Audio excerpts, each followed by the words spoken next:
Hello, here we are on Overgrowth game number 1 of the night, but it is actually match number 2 as Kilgore had to forfeit the first series. So we are going to be jumping right into things. Our Zerg player down here on the bottom left-hand corner of the map. He is from Team IVD, even though I think they're disbanded or something now. But either way, he is still sporting the logo there representing. It is Tempo. Yay, everyone likes Tempo. And up here on the top right-hand corner of the map, we have the red Terran player, currently teamless, but not worried about it at all. It is Kunamatata. Hey, go Kunamatata. You taught Simba how to love again.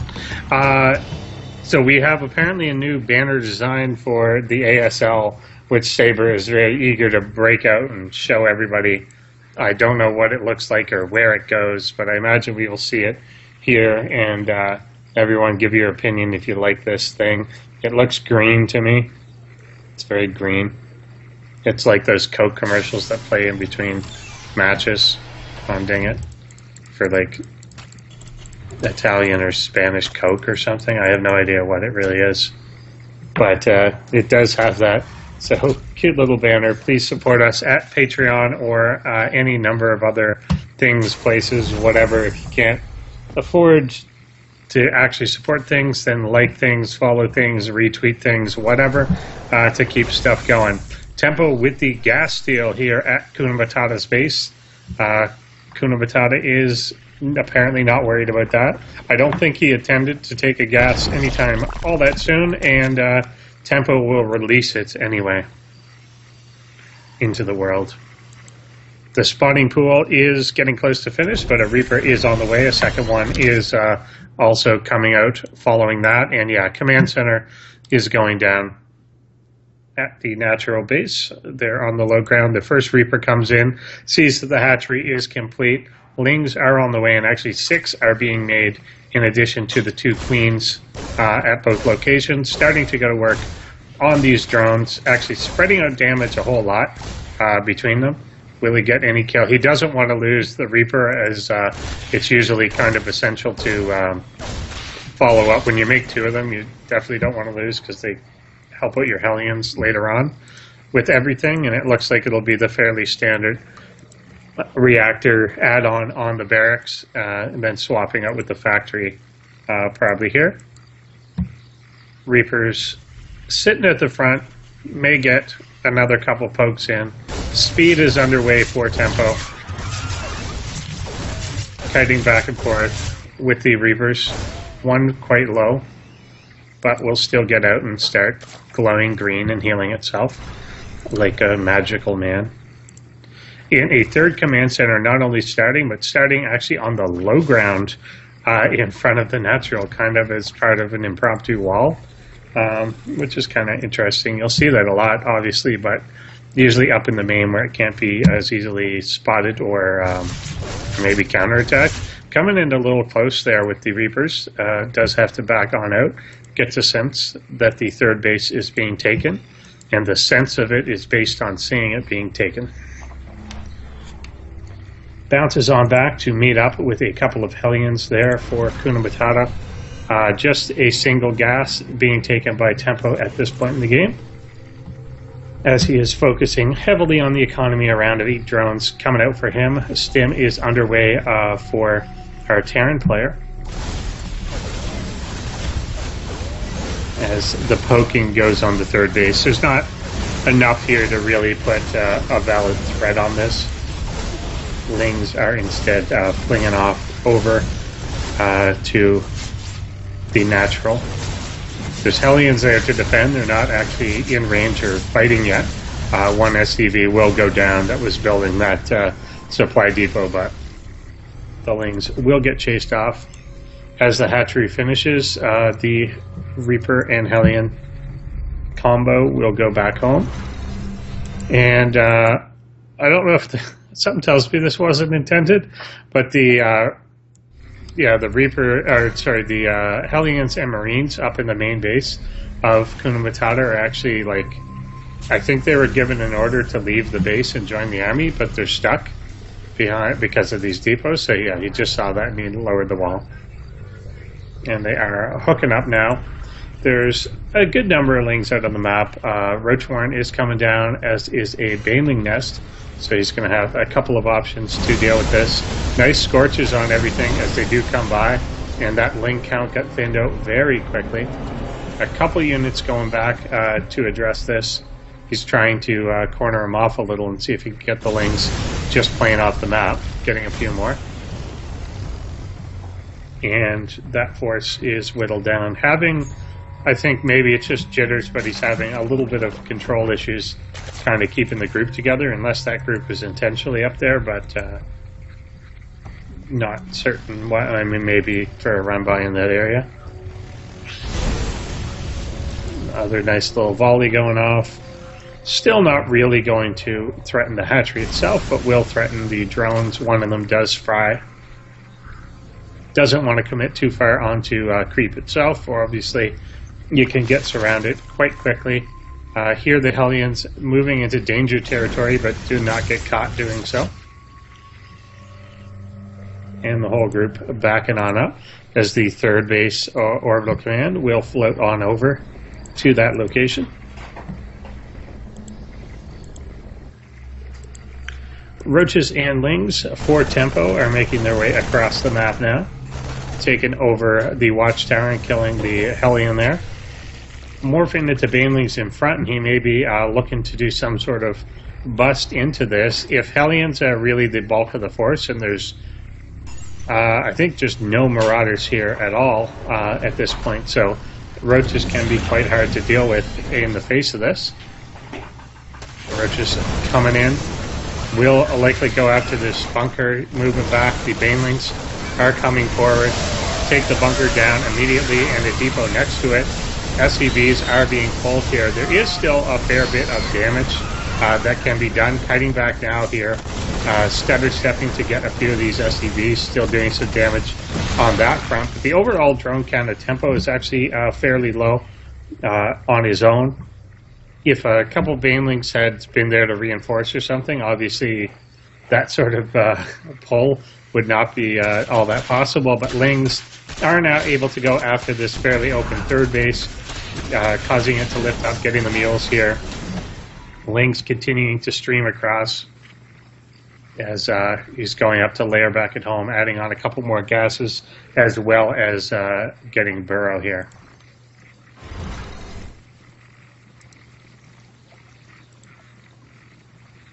Kunamatata did a reasonable job of pulling that one off. He's actually adding on a fourth command center here.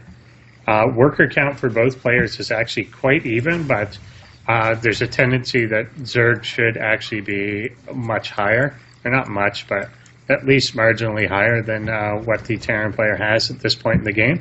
Very often they'd kind of be in that 70-80 range at this point, but Tempo has spent a lot on the aggression itself, or at least a lot of larva on that. Adding a macro hatch in between the two bases.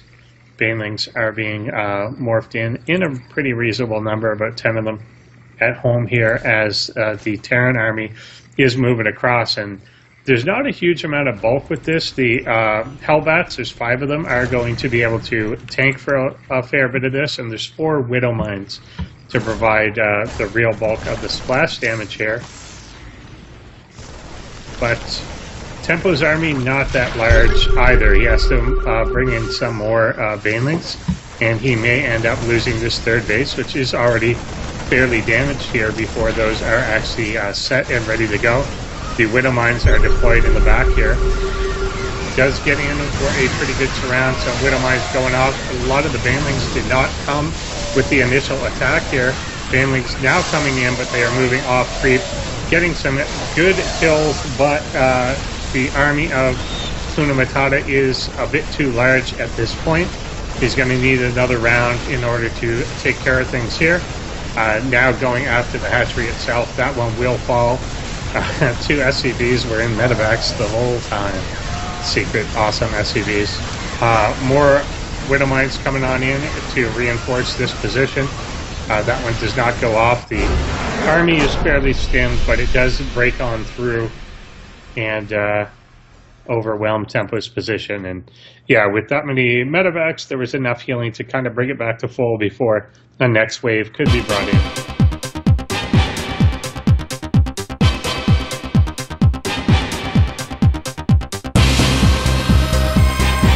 Hello, hello. Here we are on Vania Research Station, down here at the bottom middle of the map, discussing how he typed something about Hakuna Matata before actually making his first drones. It is from IVD Tempo. And his opponent, who likes drawing hearts in chat, is the teamless, now blue Terran player. Tempo switched to red, Kunamatata switched to blue. This is Hakuna Matata, not Hakuna Matata, but whatever. It's hard to say Kunamatata without saying Hakuna Matata, and then thinking of a pig and a meerkat or some goddamn thing. Tempo is gone for the hatchery in the base there, obviously, getting the pool. With that, no gas out of him just yet. The gas being taken by Hakuna Matata was actually taken fairly early on, so he's going to be able to get, well, he could have gotten like a factory or something out if he did want to. I guess he is just going for the Reaper opening here as well, as a second one is coming on the way. But he's actually mined a fair bit of gas, so I expect the factory to go once the second Reaper is out, as well as the add-on for the reactor, and we'll probably get a fairly similar opening to what we saw in the first game. It's reasonably standard, or pretty much is, I think, the standard for Terran against Zerg on most maps now, is to get a Reaper or two into Hellion, and very commonly too. Factory does come out. The Zerglings there are out to push back that Reaper. Second one will come out to join him in due time, and the reactor, of course, coming down as well to complement that factory. Single gas still being mined. Repos will try and poke away at those lings as well as this queen. Going back down the ramp, not using their awesome jetpacks to jump up and down, but instead doing things in a very mannerful way, using the front door. Juking on up, gets another ling down, won't die for that last one or anything. This one could go down, it does, yeah. Stuck around a little too long in front, and one of the Reapers does die. 3 lings in exchange for that Reaper, and of course the Queen is a little lower. And the Reaper will defend this hatch location. Basically started doing it right at the exact second the drone wanted to come out. He won't get to that geyser in time. And that will delay the hatchery just a little bit longer. Queen will have to come down now, actually off creep, which is important that he killed the first Reaper, or else this would be a fairly dangerous thing to be doing. You could end up getting your Queen stuck down here in a position where it's going to just die. Oh. Didn't quite have the minerals right at the time that he needed out of that drone. And yeah, the Reaper doing a good job staying alive so far here, taking out more of these. He can target fire the Reaper down. He is not, though, and the Queen is actually going to fall here. And there's still no third base. He's going to need a whole other Queen and some more lings to go and actually do something here, all because that single little drone did not make his hatchery on time. Poor little bastard, he's dead now. Going up to more barracks. Don't see a starport or anything coming just yet for our Terran player, who's chasing this Queen up into the main base. One of the Hellions low, but doing a pretty good job here. The Queen getting away for a last inject, potentially a last eject, as he only has 6 hit points left. The Hellions coming back in. Actually, they just stand there, and the Queen walks to his own death. Going after these drones now, and there's really nothing out. Drones attacking the Hellions in what is commonly known as the worst plan ever. and lining up. Nice split there at the last second to save a few of them at least, and he may be able to trap these down, but he is still a fair bit off the actual speed on his lings, and he's just taking a ton of damage here. Overall in this game, 13 workers have been killed by just a relatively innocuous Hellion push, really. It just kind of kept getting little chunks of damage, and we've now seen just queens die and all kinds of horrible things. Like 2 queens, this hatchery is still not up, and he meant to put it down at least 2 full minutes ago, closer to 3, I think. The Spire, however, is about to finish, and Tempo will be able to transition to about 6 or 7 mutas immediately, maybe even 8. Probably not the gas quite yet. Starts the flyer attacks and gets 5 out, also acceptable. And 6 will be coming. Hopefully they can make a beeline straight for the mineral line of our Kunamatata type player, who has embraced the philosophy of no worries and has not put any missile turrets up. It is a little bit early. As I say it, 1 is in fact coming up. 2 are coming up at the natural base as the mutas are making their way across. And 1 will be done in time. Actually, both of them probably will be. 1 will get up with just seconds to spare. And against just a handful of mutas, this is actually going to be quite strong. How quickly will he notice that they're there? Getting away before 1 dies. But definitely revealing that they do exist in losing a little bit of that element of surprise here. Trying to go after the factory or one of the add-ons, focusing on the reactor.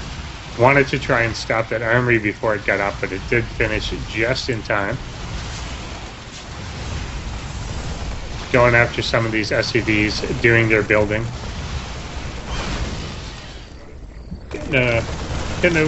Well, it almost looked like he got a few kills with that because he kept taking a volley on SUVs, but he actually has only killed 1 and loses a couple of the mutas for it.